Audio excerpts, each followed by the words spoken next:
පින්වතුනි මෛත්‍රිය වැඩුවත් එයා තාම සම්මා සම්බුද්ධ ශාසනයේ ජීවිතයට එකතු කරගෙන නැහැ පින්වතුනි. තව කෙනෙක් ඇවිල්ලා කියනවා ස්වාමින් වහන්සේ මං සීලය පමණයි වඩන්නේ වෙන දෙයක් මට අවශ්‍ය නැහැ. එයා සීලය වැඩුවත් තාම සම්මා සම්බුද්ධ ශාසනයේ ජීවිතයට එකතු කරගෙන නැහැ. තව කෙනෙක් ඇවිල්ලා කියනවා ස්වාමින් වහන්සේ මම සතිය විතරයි වඩන්නේ. මම සෑම ඉරියව්වක්ම සතියෙන් ඉන්නවා. හොඳින් සතිය සිහිය පිහිටගෙන මුළු දවසම ඉන්නවා එච්චරයි මට වෙන දෙයක් අවශ්‍ය නැහැ. සතිය තිබුණත් ශාසනය එතන නැහැ පින්වතුනි. තව කෙනෙක් ඇවිල්ලා කියනවා ස්වාමින් වහන්සේ මං සමාධිය විතරයි වඩන්නේ. මට ධ්‍යාන මට්ටම් තියෙනවා මට වෙන දෙයක් අවශ්‍ය නැහැ. සමාධිය තිබ්බත් සම්මා සම්බුද්ධ ශාසනය එතන නැහැ පින්වතුනි. ඇයි සම්මා සම්බුද්ධ ශාසනය එතන නැත්තේ?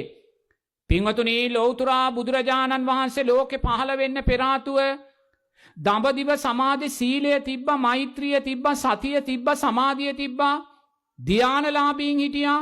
නමුත් සම්මා සම්බුද්ධ ශාසනයක් තිබ්බේ නැහැ. විදර්ශනා නුවණ තිබ්බේ නැහැ. උතුම් අධිගමයන් තිබ්බේ නැහැ. ඇයි? පින්වතුනි සම්මා දිට්ඨිය ලෝකෙට පහළ වෙලා තිබ්බේ නැහැ.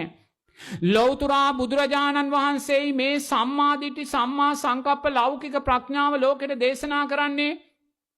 බුදුරජාණන් වහන්සේ සම්මා සම්බුද්ධ රාජ්‍ය අවබෝධ කරන්න පෙර ආතුව ලෞකික ප්‍රඥාව ලෝකෙ තිබ්බේ නැහැ පින්වතුනි. මිනිස්සු සම්මා දිට්ඨිය දැනගෙන හිටියේ නැහැ.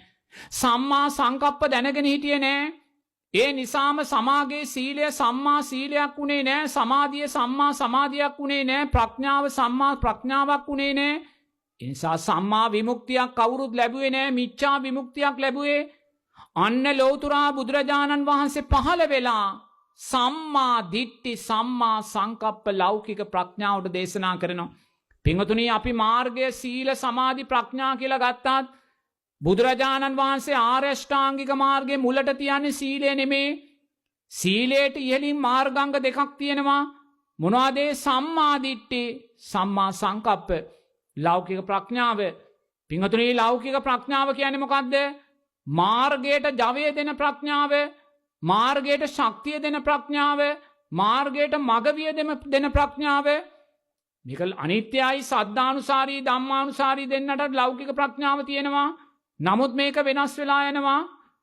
ඇයි බුදුරජාණන් වහන්සේ ලෞකික ප්‍රඥාව අපිට දෙන්නේ? පින්වතුනි සම්මා දිට්ඨි සම්මා සංකප්ප තුලින් බුදුරජාණන් වහන්සේ අපේ පින ශක්තිමත් කරනවා. අපේ කුසලයේ ශක්තිමත් කරනවා. මොකද අපේ අතීත අකුසල් තියෙනවා. සමහරු අපිට ඇවිල්ලා කියනවා ස්වාමින් වහන්සේ මම කොච්චර සීලය ශක්තිමත් කරගන්න හැදුවත් සිල් බිඳෙනවා. ඇයි? පෙර ජීවිතේ සිල්වතුන්ට නිග්‍රහ කළා, සිල්වතුන්ට බාධා කළා, සිල්වතුන් විවේචනය කළා. අන්න විපාකයන් එනවා. මේ ජීවිතේ සීලය පිහිටන්නේ නැහැ පින්වතුනි. සමහරු ඇවිල්ලා කියනවා ස්වාමින් වහන්සේ කොච්චර භාවනාවක් වඩන්න හැදුවත් හිත විසිරෙනවා. ඇයි? පෙර ජීවිතේ භාවනා කරන අයට බාධා කළා, හිංසා කළා, විවේචනය කළා. අන්න විපාකයන් එනවා. අන්න බුදුරජාණන් වහන්සේ මේවා දිවසින් දකිනවා. දැකලා අපිට ලෞකික ප්‍රඥාව දෙනවා. ඇයි? පිනෙන් නැගී හිටින්න, කුසලයෙන් නැගී හිටින්න, අකුසල් යටපත් කරගෙන කුසලයේ ශක්තිමත් කරන්න. මොකද අපිට යන්න දුර ගමනක් තියෙනවා. අපි සීලයට යන්න ඕනේ, සමාධියට යන්න ඕනේ, ප්‍රඥාවට යන්න ඕනේ, ඥාන දර්ශනයන්ට යන්න ඕනේ, විමුක්තියට යන්න ඕනේ. එහෙනම් මග වියදම අවශ්‍යයි. මොකද්ද? පින කුසලය බාධා දිනාගෙන බාධා යටපත් කරගෙන මාර බලවේගයන් යටපත් කරගෙන ඉදිරියට යන්න පින කුසලයේ ශක්තිය ඕනේ. ඒ නිසා පින්වතුනි යමෙක් සීලෙන් පමණක් සතුටු වෙන්න හදනවා නම්, සමාධියෙන් පමණක් සතුටු වෙන්න හදනවා නම්, සතියෙන් පමණක් සතුටු වෙන්න හදනවා නම් පින්වතුනි එතන සම්මා සම්බුද්ධ ශාසනය නෑ. හොඳින් තේරුම් ගන්න. සම්මා සම්බුද්ධ ශාසනය තියෙන්න නම් ඔබ සම්මා දිට්ඨි සම්මා සංකප්පයන්ගෙන් මාර්ගයට ඇතුල් වෙන්න ඕනේ.